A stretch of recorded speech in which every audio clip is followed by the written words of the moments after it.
Welcome to American Education FM, everybody. I'm Dr. Sean Brooks. Okay, everybody, welcome back. Let me start with this very quickly. I've written and already published part 2, The Hoax of School Shootings, on theamericanclassroom.substack.com. Give that a look if you're interested. Again, I get into more of the common patterns and basically the scripted deception and the same plays that the enemy uses on a regular basis to trick people. It really is the same playbook every single time. They don't roll out the celebrities all of the time, depending on the particular shooting that's taking place. But certainly if there are children involved, that's when they usually try to get celebrities involved. So, of course, I bring in Matthew McConaughey as being the example with Uvalde and how ridiculous that was. And again, what are the odds that he grew up there, allegedly? And then they brought him into the press briefing room, of course, and you can look that up on YouTube. It's one of the worst acting performances that I've ever seen.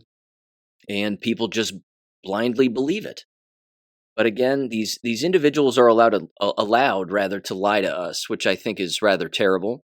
The question, of course, becomes, when are you trying to subvert freedom and independence, and when does that slip into treason and sedition? Let alone conspiracy. Because again, most of these fake school shootings have a great deal to do with actual legal conspiracy, which is a crime. Because again, you're talking about more than one person engaging in a scheme to trick people in order to get something in return, which of course is illegal. So, in almost all of these cases, again, in a $2.8 million industry of school security, you're talking about money. Somebody's getting paid, somebody's getting a kickback, some policies being implemented where somebody's going to receive a financial kickback. Again, it's all a crime. And that actually leads me to the first thing that I wanted to mention, which I didn't mention in the Substack, but I'll mention it now. And it has to do with a separate angle regarding the psychological operation of the Nashville Tranny-festo thing. Again, I don't believe that the girl who walked into the building with an AR and shot through the door and whatever else and was walking around popping off a few rounds. I don't think that individual wrote any of this. I really don't. I have no proof that was the case. What is interesting about it, though, is it in itself, if you just look at it by itself, it is still a psychological operation because of the messaging that existed in that particular script. So again, I'm referring to it as a script because it certainly seems like one. The messaging that existed, of course, was that it was all anti-white. Well, it's anti-white this, anti-white that. They hate white people, they hate white people. They hate these white kids and these rich white kids, and they're tired of it, and that's why they did all of this. So as you heard me say in the last episode, it provides motive, or it certainly justifies motive. But again, you don't need motive to commit a crime. But what's interesting about this scripted motive is that it gives the proverbial right and the political right more ammunition, as if to say again, look, see, they do hate white people. These liberals do hate white people. And I'm not saying that they all don't. Plenty of them certainly do. But at the exact same time, it feeds the right. Because between the left and the right, who's more likely to believe a school shooting? And who's more likely to doubt it?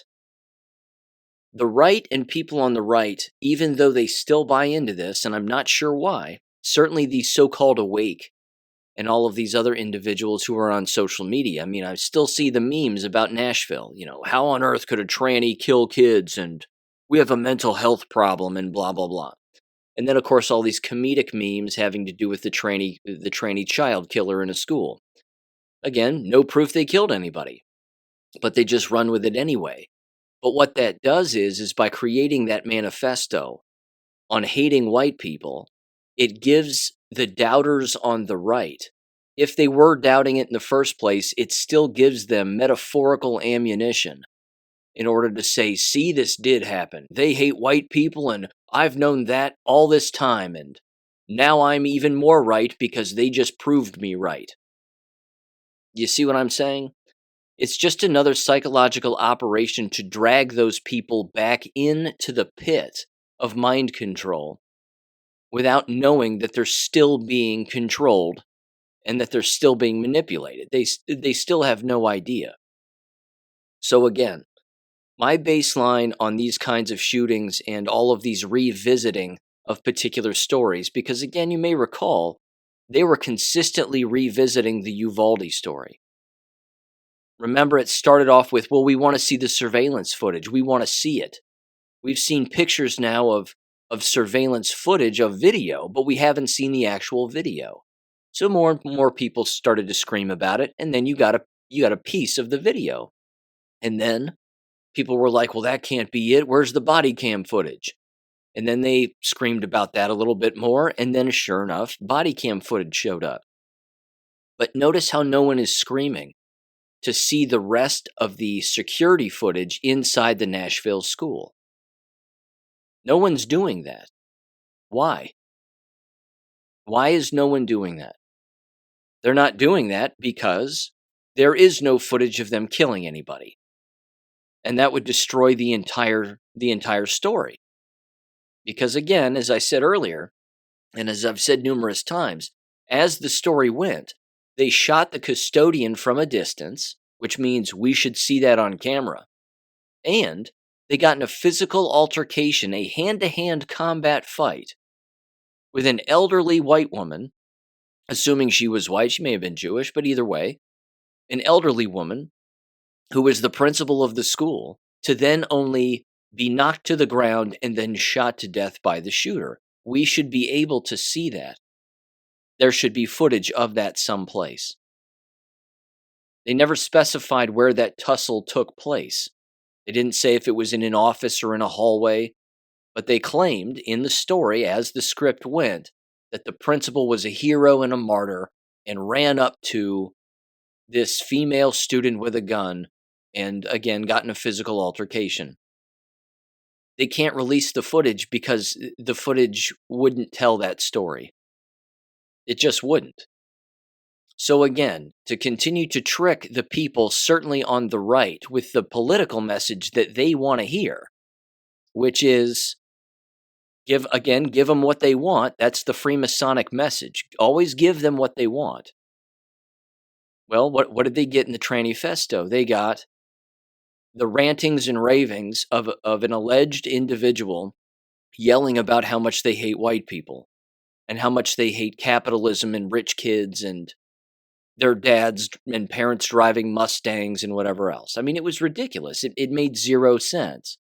But what it did do was it filled a gap in these fake school shootings that has never been filled yet before, which again was a fake, I was going to say Tranifesto, a fake manifesto ranting about people on the right. Now, again, that could be taken another way too. Someone could interpret that and say, well, see, the people on the right and all of their white privilege is what led this individual to do this. That could be the counter argument. But it doesn't matter what the argument is because the whole thing is a script and the whole thing is fake. And as a result, now the Nashville Police Department has done what? They've allegedly suspended 7 of their officers for allegedly leaking this particular Tranifesto. Again, why 7 of them? What are their names? What's the punishment going to be? And again, not only why 7 of them, but why would it take 7 people to leak a 3-page document?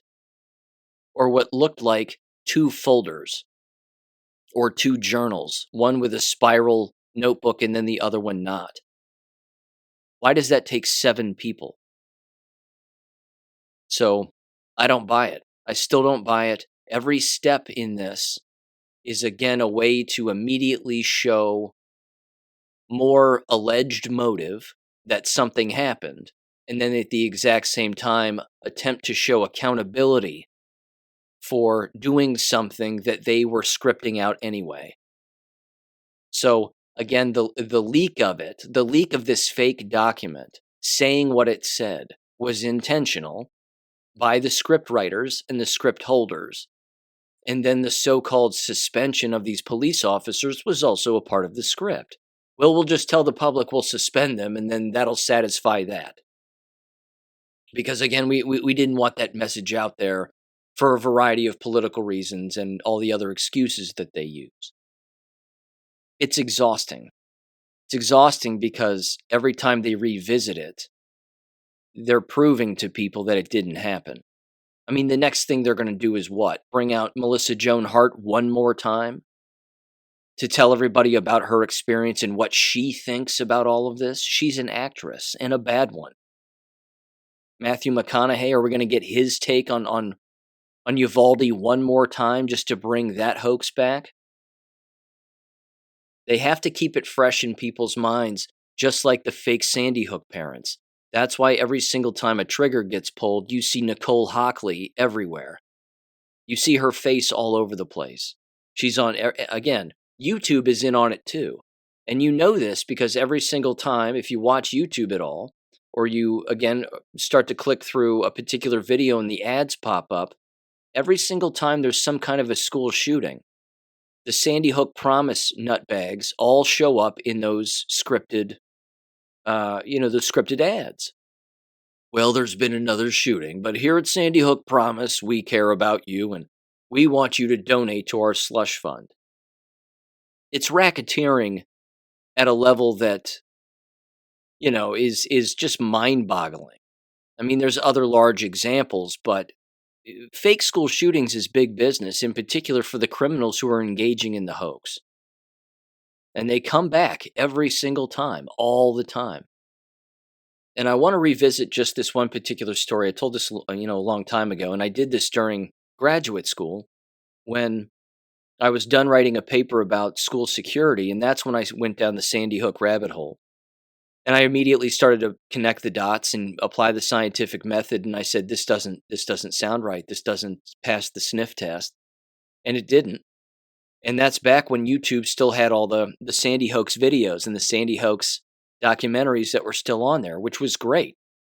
I loved being on YouTube back then because I was there to watch the entire implosion of it and watch, all of these videos just be deleted right in front of my eyes, practically as I'm watching them.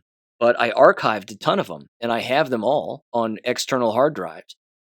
But Nicole Hockley herself, who's one of the more visible, washed-up actresses, B-actresses, who, again, doesn't have a kid, let alone one that died in some fake school shooting, but she actually made her way to a local high school about 35 minutes away from where I live. And sure enough, she was there and she was on stage and she was giving a giant presentation about school security and how she lost her son in Sandy Hook. And they filled the gymnasium or the auditorium with students and staff, and everybody just drank it in. Everybody just drank it in like it was real, like it happened. That made the newspaper, as you would expect. It made the Tri-County newspaper, and I immediately emailed the entire school afterwards. I emailed all of the board members, all of the administrators, all of the history teachers, and all of the science teachers. And I told them all, and I mean, that's a lot of people. It was, I don't know, I'd say at least 2 dozen. It was at least 2 dozen individuals, all in one email, all in the exact same email, and they all got it. But not a single person emailed me back. And what I said in the email was, not only did this not happen, but here are videos that you need to watch that will prove to you this didn't happen. Nicole Hockley is a liar. Nicole Hockley is a con artist. And everybody who went along with it, including the government, are con artists. I gave them a history on the revision of the Smith-Mundt Act. I'm sure they had no idea what that even was. But again, I linked all of, at least a handful of videos and documentaries along with the timeline. I said the school was not a school. It was a book depository because of the hurricane that went through the East Coast there, and it flooded the building. The building was filled with mold. There was no internet connection to the building. There were no security cameras. There was nothing. It was not a school building. Not a single email back. Not one. Now, again, what happened behind the scenes in that school building regarding my email message, I have no idea. Maybe it just popped into their spam folder and every single one of those people just happened to delete it without even reading it. That's possible. What's also possible is that someone, some higher up, received the email and then replied to everybody except me and said, do not reply to this person. This person doesn't know what they're talking about, and they're clearly a whack job, and they don't know what's going on. So whatever you do, do not reply to this person. Well, that's suspicious too, isn't it? So the larger picture here is this. Freemasons are everywhere within these organizations. The CIA has been doing this for a very long time. People cannot grasp the depth of lying and manipulation by the CIA. It happens with everything. Everything on the TV, everything on the radio. All of it is just constant manipulation. But for people to just not know that or not want to learn that, and then again, not apply the scientific method and figure out why they're being manipulated and how they're being manipulated and when and who and where, the who, what, where, when, why, and how, that person's not going to make it. That person's going to walk through life not being a thinking person. They're going to be taken advantage of. They're going to make decisions that they think that are their own, but are not. And then what do you have? You end up with a triple jabbed individual who thinks that, COVID exists and shots are medicine. I don't know what else to say, but there you go. So anyway, you can bounce over and check out that Substack one more time. Again, I break down a number of different things and a number of different examples. Even at the end, I bring up the old duck and cover from the 1950s and 1960s. Again, duck and cover, get under your desk during a nuclear explosion. That was psychological warfare. Still happens. Still happens to this day. It's the same playbook. It's just that the plays inside of the playbook are far more advanced today, in particular with the way that the internet is and the media operates and social media and video and audio manipulation and all of it. And as I brought up before, and I certainly said it at the time, there's no proof that the Nashville footage was all taken on the same day.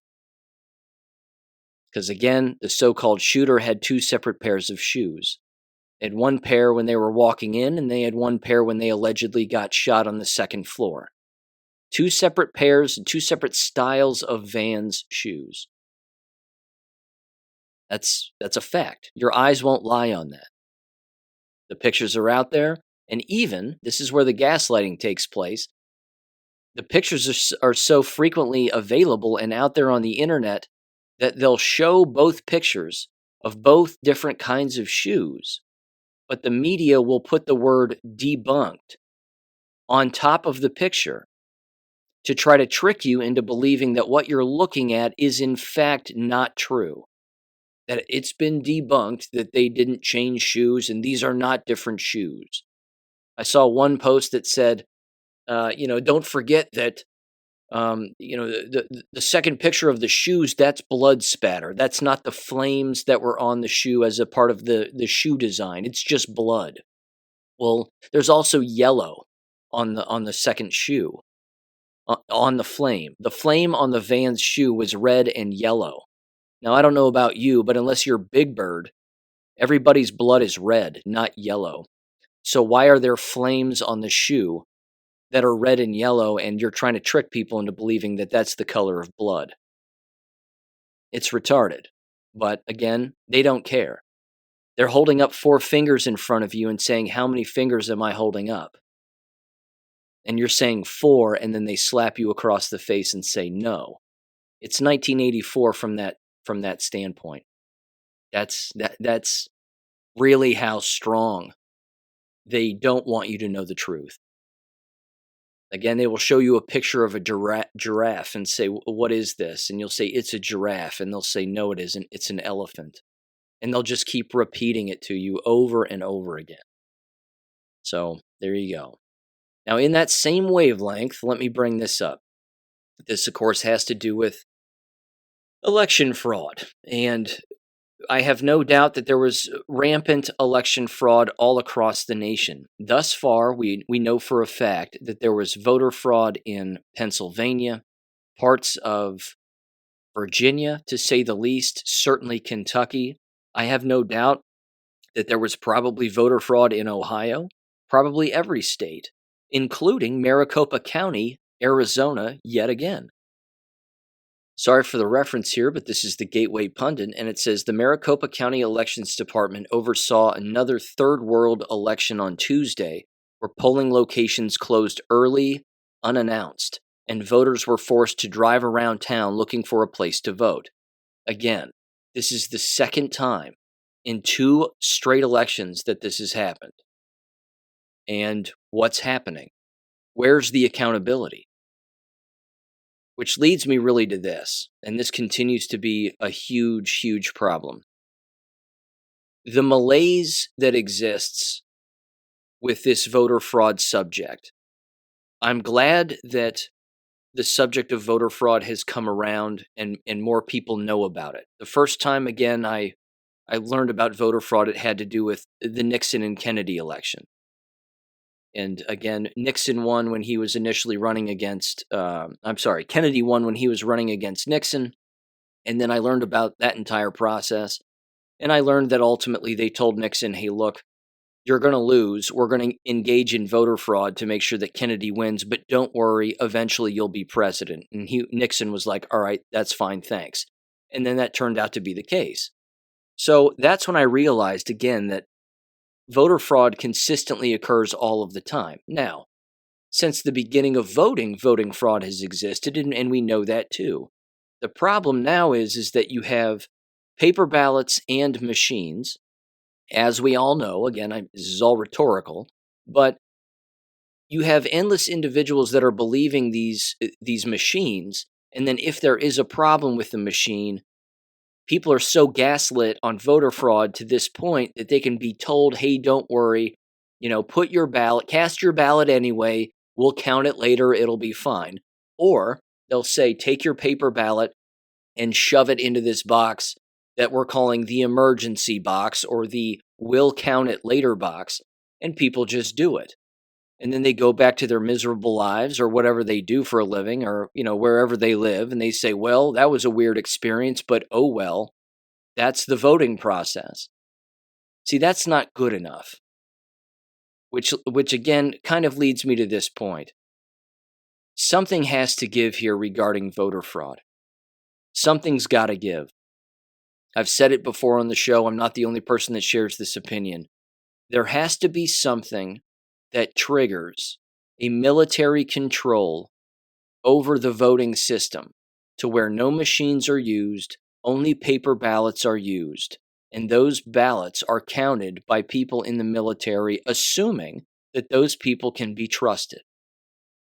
Because here's what I want to see the next time I vote. And again, I have no flippin' idea what's going to happen in 2024. We've pontificated about that at length here on the show. Lots of other people are doing that. I fully understand. I'll probably keep doing it. But what I would love to see are fatigues at the voting polls and the voting stations at every single voting station.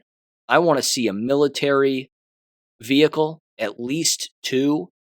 I want military people running the polling places. I don't want civilians touching it with a 10-foot pole. I truly don't. I want people in the military who are trained to handle these elections to take them over. What I also want them to do is I want them to get the electioneer people, so to speak, the lingering people who just hang around in the parking lot and tell people how to vote or suggest that people vote a particular way.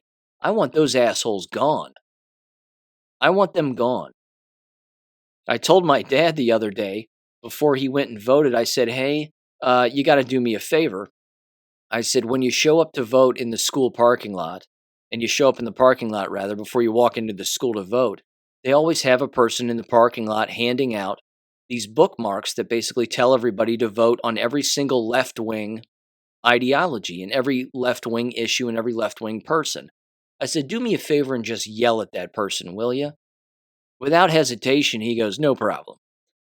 So apparently he and my mom went at the same time, and that's what he did. He just yelled at him and goes, get the hell out of here. Go home. You're not supposed to be here. And the guy turned and looked at him and was like, all right, have a nice day. You have a nice day. And he stayed. He didn't leave. But again, these people aren't supposed to be around. We need people to be reminded of what is really supposed to go on during an actual election. And I'm not saying that there's fraud because I voted on a particular issue and that issue ended up losing or not passing or whatever it was. Or I voted for a person and that person lost, which means there's fraud. No, there's always been fraud. There's always been voter fraud. And it's not going to go away. But it'll only go away. If it goes away, it's only going to go away when everybody is reminded at the national level with some kind of a message, like a V for Vendetta message that goes out to everybody that says, voter fraud occurred in 2020. This is 100% proven. Now, with that aside for a second, Donald Trump keeps saying this kind of stuff in his speeches. He keeps saying, he said it the other day in Florida. I'll put that audio in the next war video here, but he said that exact same thing. He said people are going to find out that there was voter fraud here in the next few months. That we're going to show the people that was the case in the next few months. Well, that's great, but it's got to happen in a way that's different than any other way it's been presented in the past. The voter fraud from 2020 has been presented to so many people on so many different platforms and so many avenues across so many states over the last 3 years that we know there's voter fraud. But you've got to do it in a way now that's going to shake people to the core. And it really does have to send a message to everyone in order to get everybody's attention.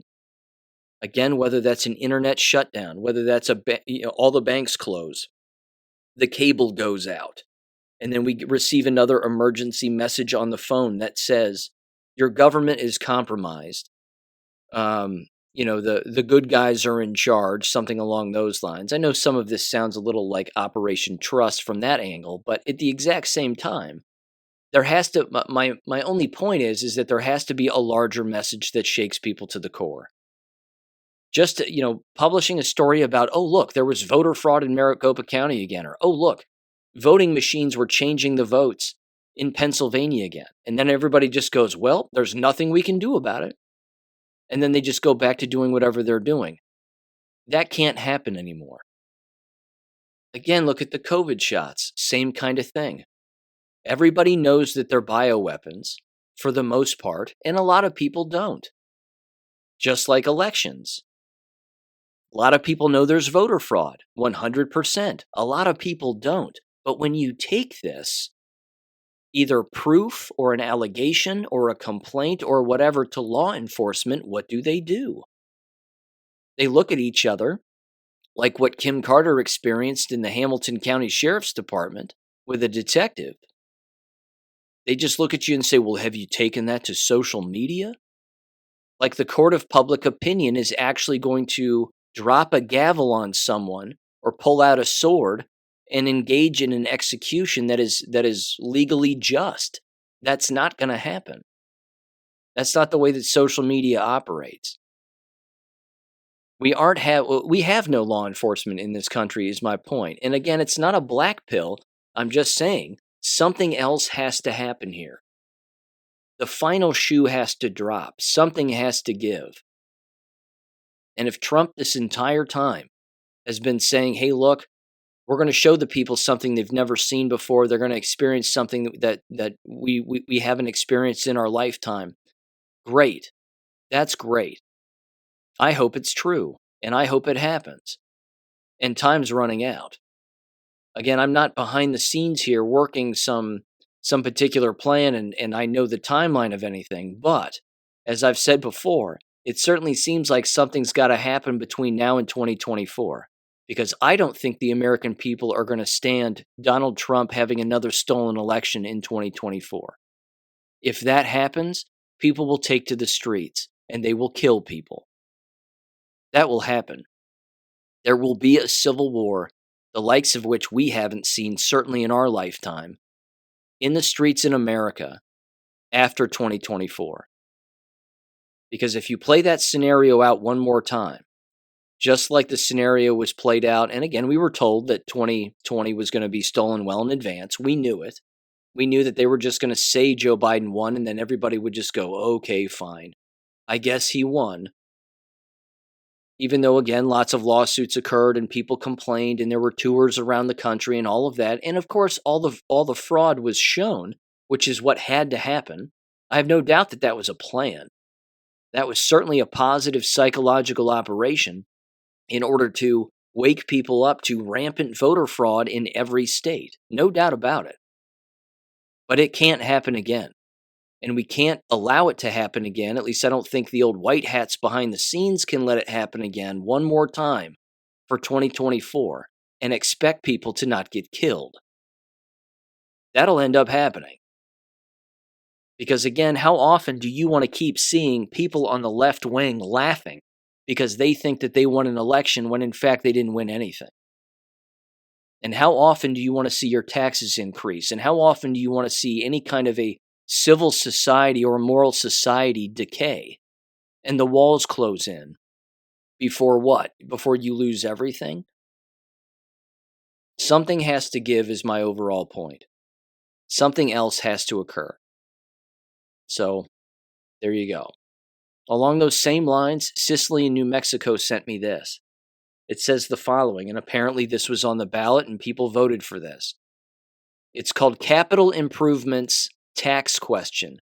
Shall the Artesia Public School District, number 16, continue to impose a property tax of $2 per each $1,000 of net taxable value for property within the district under the property tax code, which includes residential, non-residential, and oil and gas for the property tax years 2024, 25, 26, 27, 28, and 29, for the purpose of 1. It says erecting, remodeling, making additions to, providing equipment for, or furnishing public school buildings, including teacher housing and pre-kindergarten classrooms. And this is for the Artesia public school system. 81% of the people voted yes for that, and 19% voted no. And there were a total of 1,113 votes. 997 people voted yes for higher taxes from now until 2029. Blows me away. Again, you can never shortchange the presence of brainwashing. That's an ever-present thing here. But like I said in the last episode, I think I said it. How much longer are we going to have to wait on the brainwashed to finally wake up? We're running out of time here, is my whole point. We're running out of time, and something's got to give. Because I'm not seeing the voter fraud outrage this time the way that it was last year with Carrie Lake. I'm not seeing it the same as it was, of course, in 2020. The gaslighting is working. It's sucking people back into the matrix of a malaise kind of thinking. That, well, yeah, voter fraud, or they're going, well, we lost another one, okay, and back to the drawing board. Again, there were victories without a doubt. There were school districts all across the United States that tried to put tax levies on and they failed. That's great. That's absolutely fantastic. There's also lots of school districts that put tax levies on, and again, given the purposeful destruction of our economy and the dollar, there were endless individuals who again decided to continue to tax themselves straight into the grave. God only knows why. Again, they're brainwashed. They think they're helping somebody by casting their vote for their own higher taxes for them to lose more money. It's beyond embarrassing. But something else has to happen here. There's no way that there are all bad people in the government. certainly individuals working behind the scenes who cannot who are avoiding looking at what's happening. But we're not hearing politicians talk about it for obvious reasons. No one in law enforcement's talking about fraud. That's not happening. County commissioners aren't talking about fraud. That's not happening. They're also not talking about COVID being a biological weapon and killing everybody who takes it. So, two heads of the same snake, unfortunately. And it just kind of keeps rolling. Let me mention this too. This was interesting and it pretty much answers my question. Based on what I said in the last episode about Ohio legalizing dope. This was a comment by an individual who listens to my show and listens to it on BitChute, and thank you for the comment. This individual goes by This One Can See. They said the following, quote, "Hi, Sean." They said the way cannabis intoxication is handled is that DUI becomes DWI. They said the same laws that apply to DUI apply to DWI, aka the THC in the bloodstream. They thus make money, or they must make money, by taxing the products and now creating a whole new criminal class. In California, you cannot refuse a blood test. If you do, you're charged with refusal to submit, quote unquote. Your license is automatically suspended for a year, and another year is added to your license suspension upon a guilty finding. And then they demand it on every single DUI stop. You have 10 days to appeal to the DMV board via a hearing. The court is not even involved, and there is no appeals process. Oh, you have a medical marijuana license? ? It does not matter in the least, they said. These dummies have no idea what they just brought upon themselves. They should have consulted Californians. And then they said, it's another Jew-controlled extortion racket to rob and enslave, unquote. I replied back and I basically just said, I have no reason to disagree with that. The people, again, who are like, hell yeah, I get free weed. I can put a $10 bill in a dope dispensary and I can get a couple of pre-rolled joints and I'll be great. If that person is pulled over, then apparently, at least in California, this is the process. If you refuse a blood test or you refuse any kind of a field sobriety, doesn't matter, your license is gone. It's incredible. These flippin' idiots have no idea what they've done, and I completely agree with this post. I totally agree with it. I have no reason to doubt it whatsoever. There's no way that they would put on that. Certainly the legislature themselves wouldn't have something already worked out to where if someone was pulled over for dope or under suspicion of being high and they refused a blood test, whether the person, the cop smells it in their car, looks into their bloodshot eyes, whatever it is, and then makes a determination as to whether or not they're high or not, that they get their license taken away instantly without any kind of due process. That would probably happen. Why not? They write tickets for distracted driving because they think that you're texting. Maybe you're just changing the radio station. Maybe you're just picking up a French fry that you dropped on the ground next to your leg on the floor of the car. Well, you were texting and driving. I saw you. No, I wasn't. Well, here's your ticket for hundreds of dollars for texting and driving. There's no jury. There's nothing. It's their way or the highway. It's ridiculous. Why people would vote for larger government is astounding to me. And I don't want to hear the medicinal use of dope excuse. Whatever, none of that outweighs the medicinal use of dope and the positive side effects as a result, in particular when you have cancer. I mean, look, the cure for cancer exists and you don't even have to use dope. You don't even have to go to the hospital and take the poisons. We've been over that by now. And like I said in the last episode, if a person wants to get loaded, you can just smoke CBD and, well, you'll get high. Again, this isn't the dope from, your grandpappy's farm back in the 1960s. This is something else. The way that the edibles are, the way that kids just eat the edibles and then they overdose and they wonder why, they feel like they're growing a tail. This kind of stuff is beyond dangerous, and again, it's going to tax more people, and it's going to set more people up to, again, not be legal drivers. So I have no doubt with the post. Makes complete and utter sense. Thanks for making the post. I appreciate it. And again, if anybody has more information on the legal aspect of marijuana and what, and basically how the laws have changed as a result of it becoming legalized and the problems that it's caused, certainly, email me whatever information you have. I'll certainly learn about it and read it on the show without a doubt. And as you would expect, there's also the school aspect of all of it. You legalize something like this, it just finds its way into the school with more ease. Now, in the town where I live, it's a university town. Anybody over the age of 18, at least I think that's what the provision basically states, can now obtain legal marijuana. Well, aren't there 18-year-olds in high school too? Maybe not too many of them, but there are some. So those individuals are going to start being dealers for 17-year-olds, 16-year-olds, 15-year-olds, all the way through middle school.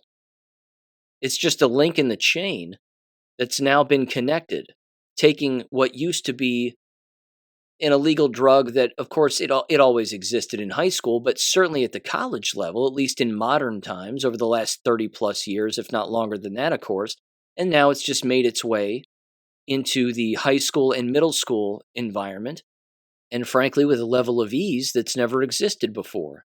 I'm not saying it was difficult to get marijuana in high school when I was a student. It certainly wasn't. And marijuana existed when I was a school teacher within the high school where I worked also. I mean, everybody knew who was high, what student was high. You could look at their face and tell. You can always, for the most part, look at a drug user, look them right in the face, and you can tell whether or not they're using drugs. It's the way they dress, it's the way they talk, it's the way that they walk, it's the way they smell, it's the way they do everything. I remember looking at a kid that I had once when I was teaching anatomy and physiology. He came into my class, he reeked of dope. And I pulled him aside and I said, "Look, man," I said, "you're not in trouble. I'm not going to suspend you. I'm not even going to write you up for anything." I said, "But I know that you're high." And he goes, "What?" And I said, "Look, I know you're high. I said, I can see it in your face. I said, your eyes are glassy as hell and you smell like shit." I said, "So here's what we're going to do." I said, "You've got to stop using because you're numbing your mind and you're not learning anything." And I started to tell him about the nefarious aspect of illicit drugs and what they do to people and why government pushes them on people and why people are always trying to legalize it. So they're not trying to legalize it because it's not harmful. They're trying to legalize it because it is harmful. And they want you to harm yourself without you knowing it because they want control over you. I explained this to him. His eyes started to get a little big. And I said, they don't want you healthy. I said, government doesn't want you healthy. They want you dead. Then what happened is he slowly started to stop using because his conscience kicked in. He even told me a story about how he knows he's disappointing his mom when he gets high. And his mom's yelled at him about it. And he says, and it's just he and his mom living in their house. And he wants to be able to, again, support her with money and a lot of other things. And I said, yeah, you need to do that then. Sure enough, 10 days passed, and he started to look completely different. The blood came back to his face. He looked healthy. His eyes were bright. He completely changed his entire look. He started to sound coherent for the first time ever. And then he pulled me aside, and he goes, I haven't used in at least 10 days. He goes, you're right. I feel great. I feel great. I've got way more energy. I said, good. Now exercise. Put some muscle on your body. Eat right. And you'll find yourself even sleeping better. Again, I know that there's medicinal use for it, even for sleeping, for PTSD, 1,000 other things. I fully get it. I'm just saying it's going to make its way into the school environment now, at a lower level, way past middle school. I mean, yes, it's always existed in elementary schools too, but now it's going to be far more frequent. And the normalization of that frequency is the problem. That's a bad frequency. And that's a frequency, again, that's on a government wavelength that wants us sick and wants us dead. So I'm not going to support that. I never do. But there you have it. All right. There is this one education story I want to bring up. Well, actually, there's a couple. Um, First of all, very briefly, Loudoun County, Virginia. Apparently, their school board had two incumbents who, of course, have been associated with all of the illegality that's taken place there, the rape in the bathroom from the tranny, pretending to be a girl when they were a boy and then raping the girl. There was all of that, along, of course, with all of the financial misdeeds, the stealing, the surveillance of parents, etc., etc. Apparently, two of their Democrat incumbents on the school board lost. And I think at least one of them was a major George Soros lawyer. And she lost also by at least 1,000 votes. So that's nice, but it's not going to change anything. It's not really going to change the environment.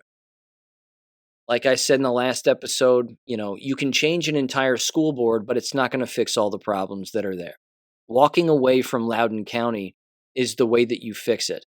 And as I said in previous episodes, and as the information was thrown my way from individuals who live closer to it, Loudoun County has lost 900 students as a result, which means they are in financial dire straits. That's how you cripple a school building.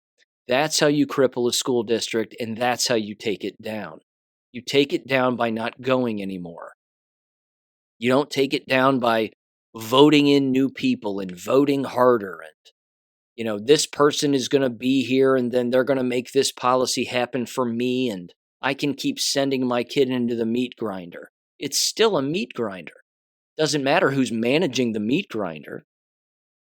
Doesn't matter if the bosses change, so to speak. You're not getting rid of, well, at least not yet, all the pornographic books. You're certainly not getting rid of the radical teachers and the radical administrators that work there. That's not happening. You get rid of all of those people by walking away from the entire school district and homeschooling yourself. That's how it gets done. That's the way it gets done. Which leads me to this too. Actually, I have more than one education story. I want to mention this because this was an email that was sent to me by a listener of the show. And they're clearly a fantastic person. They know what's going on within their child's school district. They know it's a bad school district. And they asked me my 2 cents as to what I thought about particular situations that had taken place and what was going on. And I want to bring this up. And again, I'll leave their name out of it and the location out of it. But the examples that they bring up are very interesting and very prevalent. And it's not, of course, specific to just where they live. This happens everywhere. So here's what I'm going to do. I just want to get kind of into the meat of this particular email. But again, they talk about their daughter, and they talk about the way that their daughter is being treated and being mentally manipulated again by their own peers in the school environment. We're talking about a brick and mortar school, clearly. And then same thing again with the teachers and the administrators and so on and so on. They said the following here. They said, but I'm working against things I fully don't understand and need some help. I cannot express my gratitude enough for the work you're doing and all the information that you have shared. They said, I won't write a book here, but I'll give you some brief examples of things that have not sat right with me. Please keep in mind that these are just a basic description for the sake of time. I hope you don't find them confusing.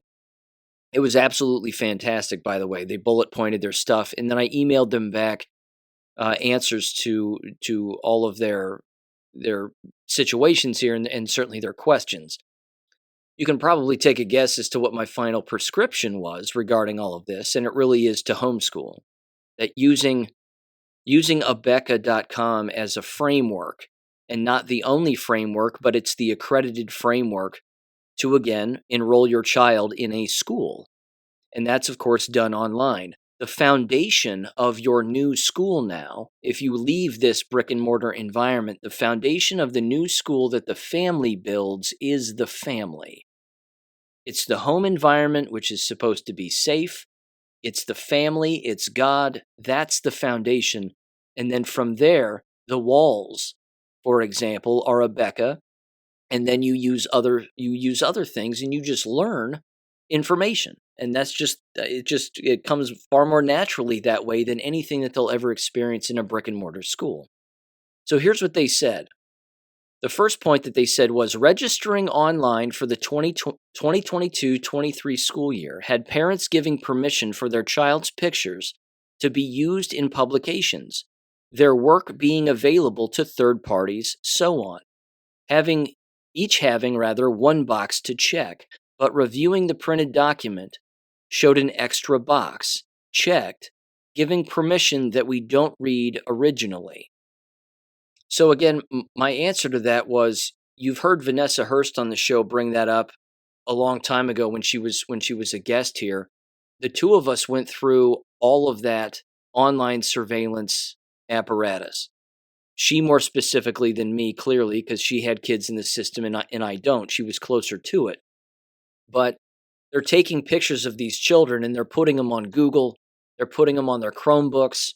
The entire district can access them. And then again, a third-party outside company has access to them also. The whole thing is nefarious. The whole thing is beyond suspicious. The next point that they said, of course, was social emotional learning. What the F? Again, social emotional learning was brought in like a Trojan horse, and I'll fully admit I bought into it initially when I was a school teacher. It showed up when I was a school teacher. And I thought to myself, well, I'm a health education teacher. Social emotional learning makes sense. You're teaching them about the environment, which is what I was doing. I was teaching them how to be safe in the environment so that they could maximize learning. So I thought. What social emotional learning became, of course, was it became a replacement for learning factual content. That let's just sit around and talk about our feelings. That's problematic for a variety of reasons because it starts to turn every single school teacher into a therapist, which unfortunately is what we're seeing, not just in America, but everywhere. That everybody's attempting to be a counselor. Counselors can't even be counselors in K12 schools. But social emotional learning was a Trojan horse, and it was a bad one. In fact, after reading the Leipzig Connection, I learned that social emotional learning has been around since the 50s, and that right there was when the scheme was implemented by the likes of Edward Thorndike and all these other lunatics who are considered the fathers of modern educational psychology. So, social emotional learning is a very bad thing, without a doubt. Let's see. Their next one says, at the end of the 22-23 school year, the day before the last conference, the principal sent an email to all the teachers directing them to make sure that they know how to address their students in front of their parents, as to not expose certain gender-specific situations that students don't feel comfortable with their parents knowing. This was what made me realize our nation's problems have come to our own doorstep. No doubt about it. The subversion, again, of getting, well, driving the wedge, I'll just say. I've said it before, but driving the wedge in between the school environment and the home environment is ever present. And that's a Bolshevik tactic. And the people implementing this in many cases have no idea that it's a Bolshevik tactic. Why? Because you don't learn about Bolshevism in school. You don't learn about Jewish Bolshevism in school and the tactics that they employed that led to the deaths of tens of millions of people. They aren't taught this.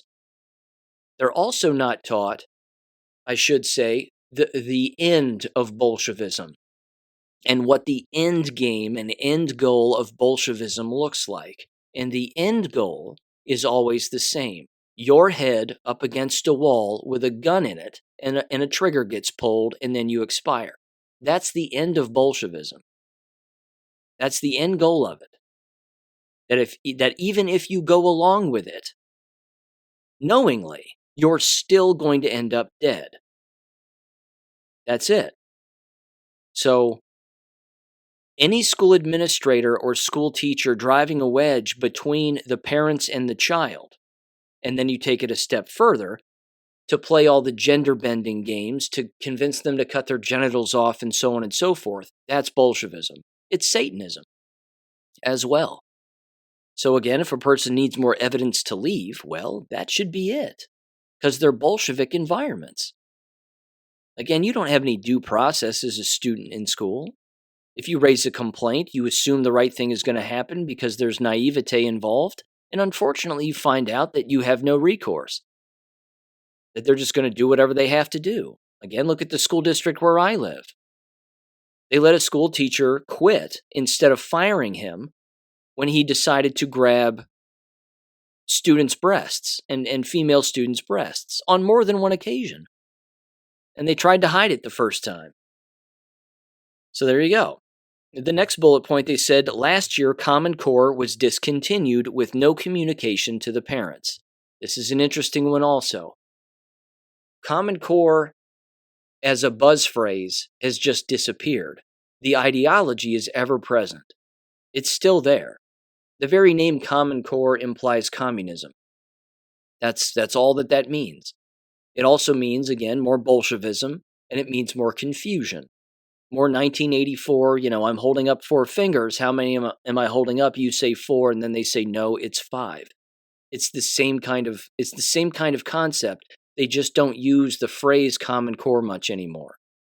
Because all of the textbooks and the online curriculum that they build for these schools that are embedded into their Chromebooks, it's already there. It's already present. So they don't have to use the phrase Common Core in order to still accomplish the same goals. The next one, they said, last year an email was sent out, making parents aware that the students were going to be given surveys. Parents may opt out by clicking the link below, quote unquote. Well, there was no link. I brought this to the attention of the proper people the day I went in with a written opt-out, and her response in real time, without thinking clearly, I assume, was to say, quote, we know the link wasn't working, and then turning to the secretary, have they included it yet, they asked. Again, under no circumstance should a student be taking any kind of a survey in school whatsoever. There's no reason for them to do it. The only thing that they're legally obligated to do is to take the state standardized test once a year. That's it. Any other test or survey that they are given or thrown, they do not need to take. And they need to opt out immediately. Now, what they do with regularity, these school districts, is they will snatch, as I've said before, they'll snatch a student out of a classroom, and they will put them in front of a computer and say, you need to take this because it's a diagnostic test to see what class you're going to be in next year, but you have to take this now. That's not true. They can't do that without the parents' consent.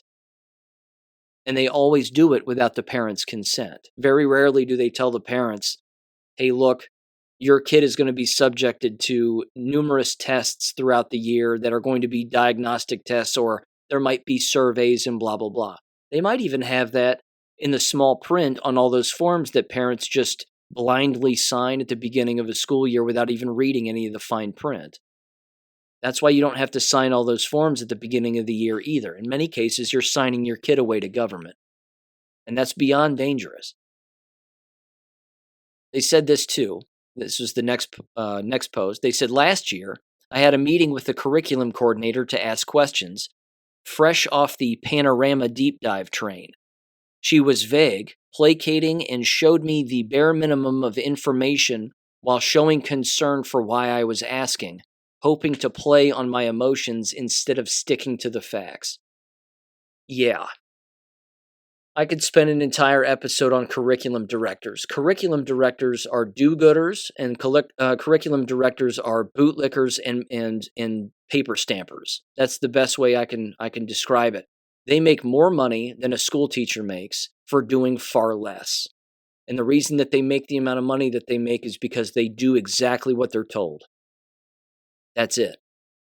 They get to go to conferences at the national level from time to time. basically be re-indoctrinated as to what's occurring that's brand new in the environment. And then before you know it, they bring those messages right back to the school district where the superintendent already knows what messages they're bringing back. And then they, as an entire force, bring it back to each individual school district or each school building rather, and then each individual department. And then before you know it, everybody's doing something completely different from one year to the next. And it's all because of the curriculum director liaison who works between bigger government and the actual classroom itself. No one should control curriculum because that's controlling learning. It's controlling what you're learning, and no one should ever control what you learn. You should be able to learn the realities of the world that we live in nonstop, censor-free. The good, the bad, and the ugly. It has to be that way, but that's not the way that it operates. Let's see here. They then said this. Here's another bullet point they said. Quote, last year, met with the superintendent. This is an interesting one. Met with a superintendent new to us. I found myself questioning the importance of transparency. I explained my concerns with social emotional learning and panorama, legit concerns with evidence in hand. And they said preposterous situations my daughter had been a victim in caused by unethical staff members. Told him my expectations for follow-through after our meeting, including contacting me within 45 days per board policy. Having total transparency as the ongoing investigation happened. Being on the same page is crucial, I said. Him being agreeable. And then I asked a question, do I need to put any of this in writing for you? As per board policy, I mused. No, he felt his notes should provide enough info. And if he had questions, he could contact me. Bingo, he deliberately told me the wrong answer. I never heard from him again. Unquote. I don't know the specific situation that they are referencing, but I do know this about superintendents. They don't give jack shit about you as parents or students. They don't care. What they don't want, by and large, is someone to get killed on a school campus, because that reflects poorly on them, in particular, if they knew about something in advance and they did nothing about it. But by and large, superintendents do not care. The dead giveaway with a superintendent as trying to be a people pleaser is they will claim that they're going to talk to the public and that they want the public's input and that they are a man or woman of the people and that they want to sit in on IEP meetings and parent conferences and that this is what they do because they love the details and they love caring about everybody and spinning many plates and, this, that, and the other. They're a real down-to-earth person. It's all horseshit. All of it, by and large, is complete and utter horseshit. These individuals do not care about you. They don't want to be in these meetings. It's not even their job.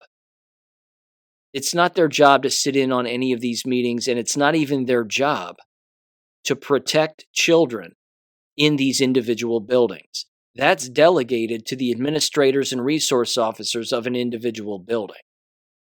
So having a superintendent blow off a parent, it's par for the course, to be frank. It's really par for the course.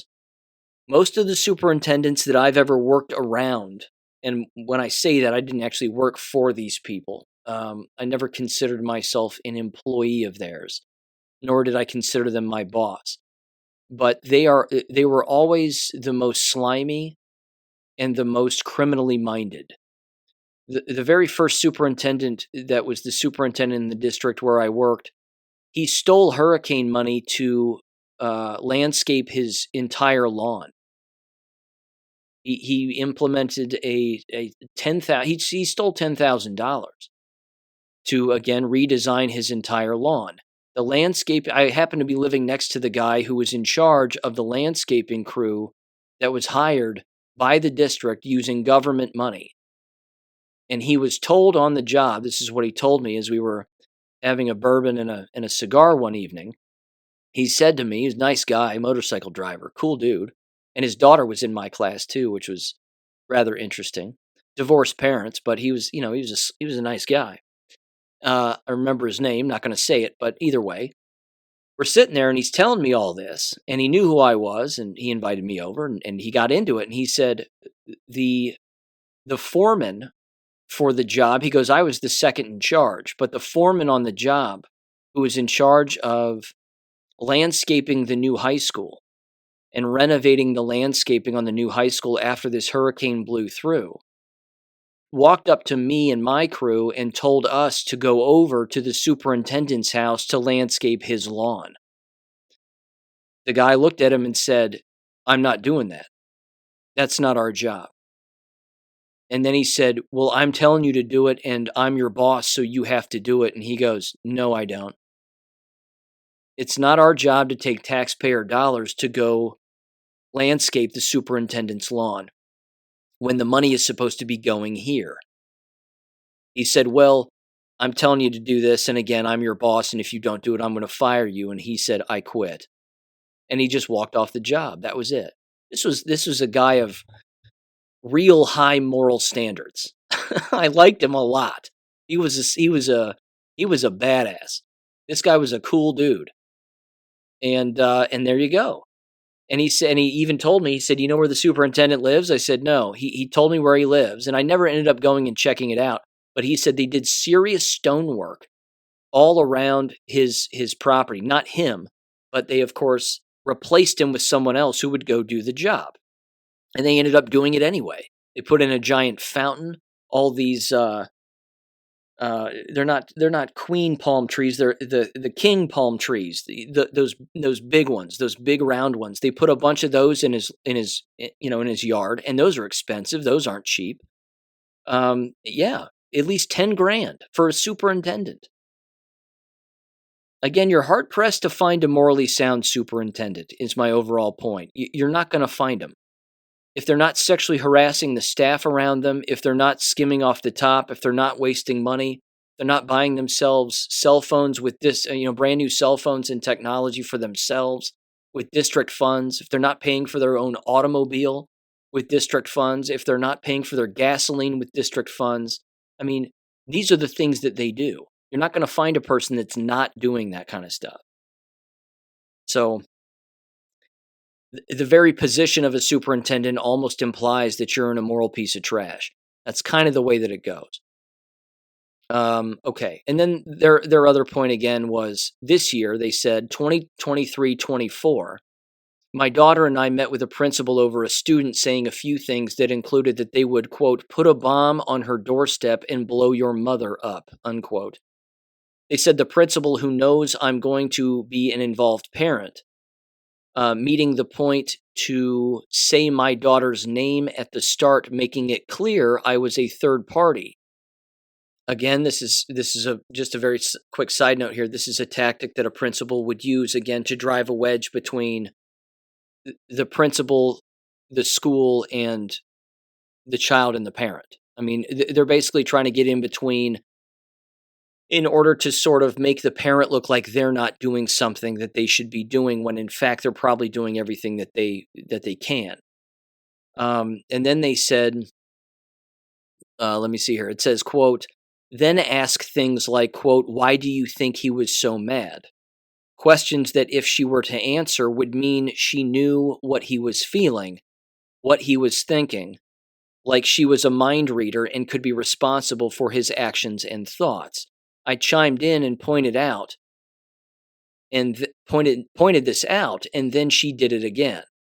So this must be a female principal. And then leading questions that are not appropriate in adults and student interactions. Again, yeah, principals asking leading questions is also common. And that's done for, again, a variety of reasons, not just driving the wedge between the parent and the child, to make it sound like, again, government, the school, and the principal are the only morally sound ones that exist. But it's also to raise any suspicion with CPS. That way, if something really does happen that's bad, they can say that they met with you as a principal and that the principal doesn't necessarily trust the parent. that the principal is suspicious of the parent, quote unquote, and as a result of their opinion on a particular situation, maybe the principal needs to get CPS involved. This is a level of government overreach that is beyond malicious and beyond criminal, but it happens all of the time. All the time. They then said this. They said this year's there's been a few things that have left me with questions. What actual rights do parents have concerning their students? Well, parents have none in the American K-12 school system, public, private, or charter. You have all the rights when you homeschool them, because that's the most realistic scenario. They said they have identified themselves as as corporations. Does this change everything? It just makes it worse. The corporate arm has always had its fingers inside of the American K-12 school system, manipulating everything. That's only gotten bigger, and it's only going to get bigger. It's not going to go away. They said they poignantly addressed the students while ignoring the parent. Why? They, again, for all the reasons of driving the wedge between the child and the parent. It's a manipulation tactic, and it's also them setting the stage to use you as a guilty party if something bad happens. That's all. I mean, it's not all. It's a terrible situation, but it's manipulation. And again, many principals and superintendents are taught to be manipulators. Look at school board members, for God's sakes. They're notorious manipulators, and some of the worst ones happen to be on the left side of the paradigm, so to speak, and they're usually the former educators themselves. I mean, we've got former educators on the school board where I live, and these people are monsters. They manipulated massive schemes that I've been over on the show here, again, regarding tax levies, and we're going to make the parents pay by taking away busing. I mean, this is the way that they think, because they're sociopaths. So anyway, that was basically the gist of their email. They asked a few more questions more specifically, but again, I emailed them back. And again, if there's anybody out there who has questions like this, don't hesitate to email me. Always email me. I'll give you my straight up answer. You can keep listening to the show. I cover a lot of this on the show too, but I'll always respond to you, and I'll go through it point by point. I'm not going to be quick with an email response back. I'll give you the full juice, the best way that I can break it down. But the end game scenario is always the same. If you take your child out permanently and your child is old enough to read and write, the socialism, they're not going to be socialized. All of that's propaganda. Well, they're not in a brick and mortar building, so they're not going to be learning. Propaganda. Well, they're not going to be associated with a sports team, and I mean, how are they going to get a scholarship? It's propaganda. It's all propaganda. It's all gaslighting. It's all intentional. It's just the invisible hand of government reaching into your back, grabbing your spine as a parent, and yanking you around in one direction and another. That's exactly what it is. And unfortunately, it's very prevalent, and it isn't going away, which means you have to go away with your child. You have to remove your child from the environment. I always recommend watching the Abeka YouTube videos because, again, lots of different scenarios of people, lots of different families, lots of different dynamics. But what you don't see is a depressed child learning on Abeka and then having free time during the day to learn other things. Again, the internet's a wonderful place. There's a lot of great things that exist on the internet that are appropriate for children, but also that are adult content that aren't, pornographic in any way, of course, but they're newsworthy. And they're real discussions of things that are happening that are going to expand their thinking, because that's really what it boils down to. The American K-12 school system doesn't want people thinking. They want you doing. And they want you doing what they want you to do. So how's that working out for everybody thus far? Again, the people who took the shots, for example, bless their hearts, these were the people who probably loved school. They loved it. They were like, oh, school's the best. I was on student council. It was great. I played for this sports team. What a memory. Wish I could go back and relive it. Please. That's embarrassing. Those were the people who were more likely to go along because because it was beaten into them. They were trained to think that way by the system itself. So just keep in mind that it's not going to change. That's going to get worse. And the more money that these districts lose and the more panic that they engage in, that's when, again, you start to see the more violent approaches and the more desperate approaches be taken. It's no different than a wounded animal. A wounded animal who is a violent animal is going to thrash out more when they're dying than they would if they were actually alive and healthy. If they were alive and healthy, they might leave you alone. But if they're desperate and they're starving, well, then they're going to come after you. And they're going to do things that they never would have done in the past. That's one of the things that we're seeing right now. We've been seeing it for a long time. All the gender bending bathroom stuff, the queer this, queer that, rainbow flags, Antifa flags, Black Lives Matter flags. I mean, pick a flippin' subject. But that's it. We're seeing, the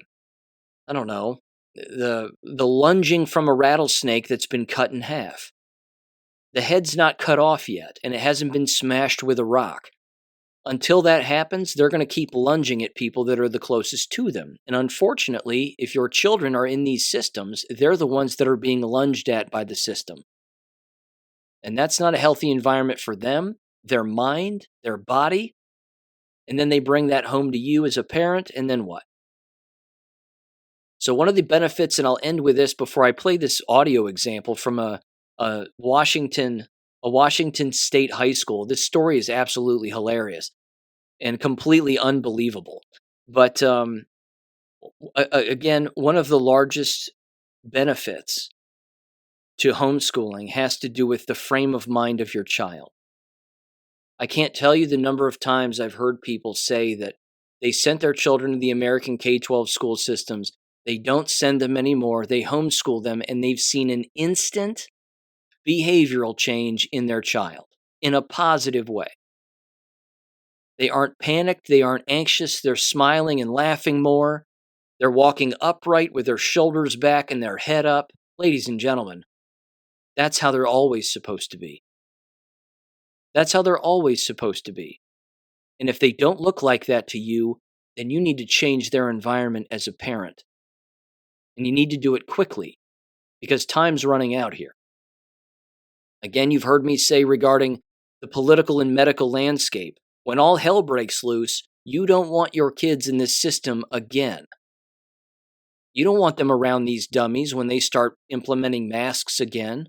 You don't want them around these dummies when they start, again, engaging fake school shooting drills all over again, or giving them more surveys, or giving them whatever it is that they give them, and believing the next political thing that just comes down the line like the NPCs that they are. This is not what you want. Because that just means that if you can see it and you know it's wrong, then why would you subject your child to that environment? So, again, I think the choice is rather clear, and I think that, frankly, it's getting clearer by the day. But let me play this audio now. This is from a local news outlet, again, in Washington State, Bellingham. I think it's Bellingham High School or something along those lines. Anyway, they're calling it fake racism. It's ridiculous. I'm just going to play the audio. I'm not even going to set it up. I'm just going to play it and then I'll jump in at the end. It's about 2.5 minutes long. It's filled with liars and it's filled with manipulation. I can't even believe this was actually real. So give this a listen in 3, 2, 1. A racist sign was found near Bellingham High School, and frustrated parents want to know what's happening inside the school. WBZ's Christina Hager's live in Bellingham tonight. Christina, the school says hate has no place on its campus. Lisa, the superintendent sent out an email this week saying he's deeply saddened and that the school staff works hard to create an environment where all students can feel like they belong. But some parents here say more needs to be done. Stop white hate, said the sign near the entrance of Bellingham High School.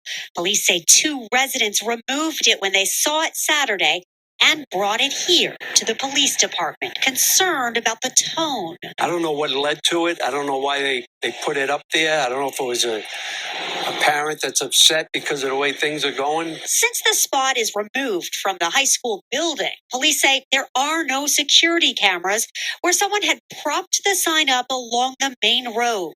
There are hate crimes, right? And they have hate crime rules in the school, so enforce them. It has some parents concerned.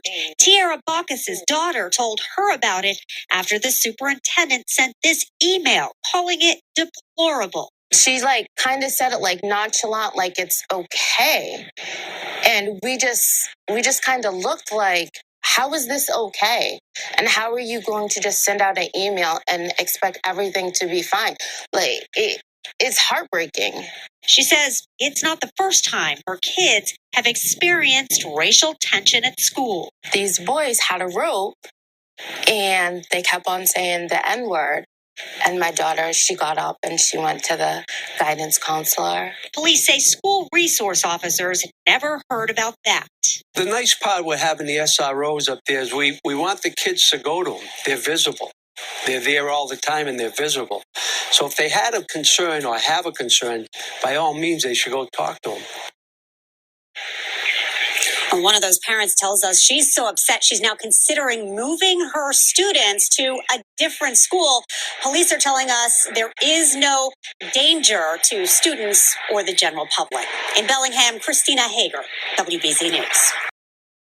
Okay, first of all, apparently, a sign that says "Stop White Hate" is racist. Now, someone explain that to me. Why is that racist? If it said "Stop Black Hate," there'd be a full-blown investigation. The FBI would show up, jackets and everything. But it says "Stop White Hate." But that's racist. I don't get it. I don't get it. So what do they do then? What does the news outlet do beyond calling it a racist sign?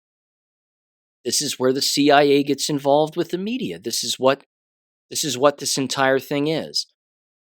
What they should have done is they should have, as a news outlet, interviewed white parents and white students and said, somebody put this sign here. That's interesting. Are white people being discriminated against in this school? Are white people being made fun of, put down, beat up? Is something else happening that we need to know about? They didn't do that. They went and interviewed 2 black women who claimed to be mothers of children within the school. And then, of course, the one quote-unquote mother claims that her own daughter was chased around school being called the N-word by a white student with a rope. And she went to the guidance counselor. If you see the audio, which is on my Gab, okay, the actual video rather, if you see it, you can tell that this woman is lying through her teeth. She's lying. Not a word of it is true. Her daughter was never chased around school with a rope being called the N-word by a white student. It's ridiculous. Absolutely ridiculous. And then, of course, the newswoman was like, well, the resource officer never heard about that. I wonder why. Because it didn't happen. It blows me away. But either way, and again, they may have edited it out. I have no idea, but shame on the police chief. I mean, he should have said that's not a crime.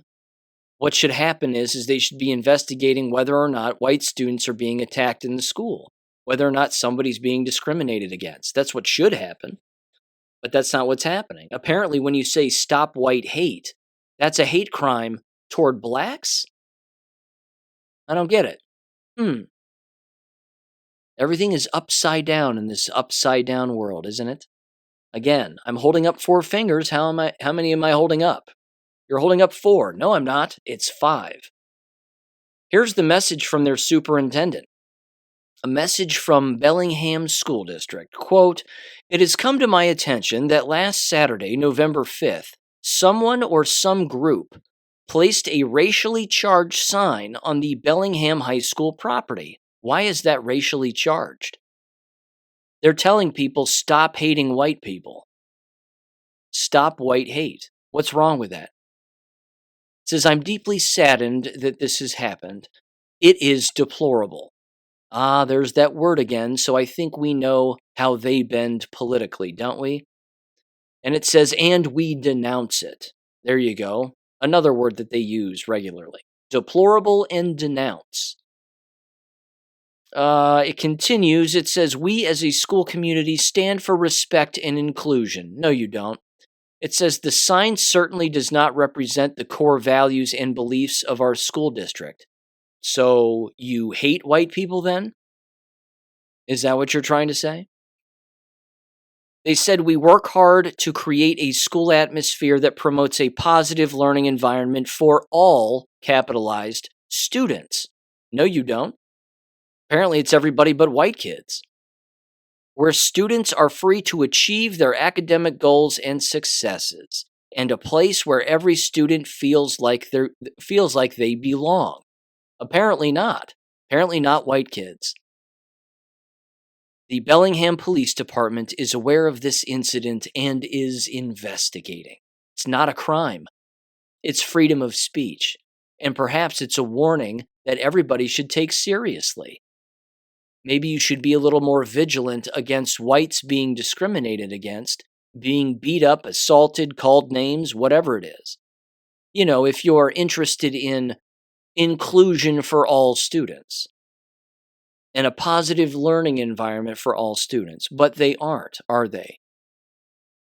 Well, there's more proof right there. Pull your children out. They've misinterpreted the entire sign. they've got it all backwards, inside out, and upside down. It can't get any clearer with that. Just nuts.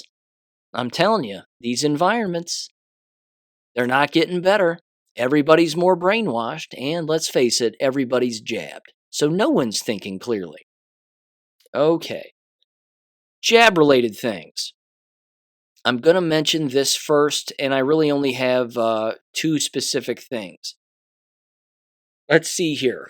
First of all, I was mentioning again the insurance-related stuff and how the insurance numbers are really the kicker when it comes to the jabbed, and how that's really showing the depopulation and that nefarious agenda. Shame on anybody who doesn't know that that's happening, by the way, like Steve Kirsch. Steve Kirsch is having a hard time wrapping his arms around, his double-jabbed arms around the depopulation agenda. He doesn't think this was done on purpose. Well, he's sorely mistaken. So, here's Mike Yeadon's take. Dr. Mike Yeadon, former vice president of Pfizer, and he said the following here on Telegram, and I follow him on Telegram. I highly recommend doing the same. But he said this. He said, quote, I recall Ed Dowd saying that the one place where he was sure it wouldn't be possible to hide the effect of the intentionally harmful, my words, COVID injections was the insurance industry. That is a truly huge sector. Very large sums are paid in life premiums, and policies are payable under various circumstances. If the insurance company pays out less in legitimate claims than it receives in premiums, they have a business. If not, they go bust. This would constitute a monumental problem. Individuals cannot hedge personally against the worst outcomes in life, and an inability to secure a hedge in the form of affordable insurance policies would be devastating to the entire way our society and economies function. What we're seeing now is a very large, more than 20% increase in claims related to the deaths, while insured, presumably mostly through their employees' group life plans, on behalf of young adults. He said, now, people in this category die only rarely, but the payouts can be large, being a multiple of their salary in most cases. Look at the tragic scale of the increase in claims resulting from the increase in deaths in young people. Unless you're like the medical profession, who are completely baffled, quote unquote, as to what might be causing this excess in deaths, you will regard this as proof that these injections are doing exactly was intended them to do, it said. Finally, I would argue that this is imminently shareable with normies. He says, perhaps present them with the facts and ask their own opinions as to what it might mean. If they say it's COVID, obviously, quote unquote, tell them that deaths in young people are increased the most in those in employment. These typically are the most healthy individuals. Unfortunately, many were pressured to get jabbed. He then wrapped up and said, quote, if they cannot refute the evidence, state that politely and leave them to think about it. While many people are very resistant to persuasion, I do think this evidence is compelling. I see no way out of concluding what we know to be true. Best wishes and good luck in helping those you care about join us in our awful realization, unquote. He's right on a variety of reasons, and I've brought most of this up here too, but specifically, again, the age groups that he's talking about are the individuals in their 20s and 30s. That these are the people, again, that are really suffering from this. And again, it's not just the insurance industry where you can see this, as you've heard me say, it's the college campuses. Just look around. They're vacant. And they're continuing to be vacant. And then, of course, the tuition drops, and tuition's now free. And we need everybody to live on campus and all these other schemes that they're engaging in order to plug all of the holes that they themselves caused as a result of their jab rollout and their jab mandates, which have wiped out endless people. So, yeah, there's no doubt that the insurance game is one of those games where you can clearly see the difference and something is going on that's never gone on before. But if you're a non-thinking person, like the treasurer of the school district where my niece and nephew go, well, ladies and gentlemen, a 13.2% increase is just the way that the market is now, quote unquote, according to them. No, that's not what's happening. You have more dead people and you have more sick people. And when you have more dead people, you need to raise the cost of your insurance for everybody who's still alive, including the sick people, and certainly them, because they're the ones using it the most. Which means that everybody's costs are going to go up, including, again, you would think somebody like me, who's healthy and doesn't go to the hospital or doctor's office ever. But again, I was fortunate enough to find a plan that was far cheaper than the one that I currently had the last year. But that's not the case with everybody. So again, everybody's trying to find different ways to either get insured, and plenty of people, of course, are not insured. And that's their choice, and they have the freedom to do that as an American. Hell, there was a time when there was no insurance. So those times existed too. But at least, thank God, they got rid of the Obama mandate where you had to be insured or else you were going to be fined over $1,000. I'm telling you, that was certainly purposeful, and it was certainly purposeful, in my opinion, because of this. I brought that up a long time ago, but it's worth a quick revisit. They got rid of that, or I should say, Obama and his administration, which of course were all deep state terrorists, every single one of them implemented that you had to have health insurance or else you'd get fined $1,000 a year, because they knew that the depopulation agenda was coming out. They knew it was going to happen. And that they knew that the collapse of our dollar and our economy was at hand, because that's what they were always trying to do. So the fastest way to make somebody bankrupt is to make them sick and make them uninsured. That if you think that you're going to get by just taking shots, and shots are going to make you healthy, well, then you won't feel like you need health insurance because you're jabbed to the bone with medicine and preventative medicine. Joke's on you. Now the jabbed are using the doctor's offices more frequently than they've ever used them before. Oops. That was part of the plan. I have no doubt about it in my mind. Okay. Just one last thing. We'll see what happens with this. I'm not holding my breath, but I will probably watch it just to see what gets said. This was Tom Rentz on Twitter just the other day, and he said, just to be clear, we will get justice for the vaccine injured. I want to thank Marjorie Taylor Greene for her courage in having this special hearing. This is what leaders do. By doing this, she is standing up for the most powerful and corrupt people in the world, and I hope everyone will thank blah, blah, blah, blah, blah. So Marjorie Taylor Greene has come out of the woodwork yet again. And you know I'm not a fan of hers because, again, she's a cockroach. She's an opportunist. She only comes out when the lights come on. And she's always late to the party. But she's decided to put together an injuries caused by COVID-19 vaccines conference thing. And unfortunately, these special witnesses are going to be Robert Malone, Kimberly Bliss, Dr. Kimberly Bliss, Tom Rentz, Colonel Teresa Long.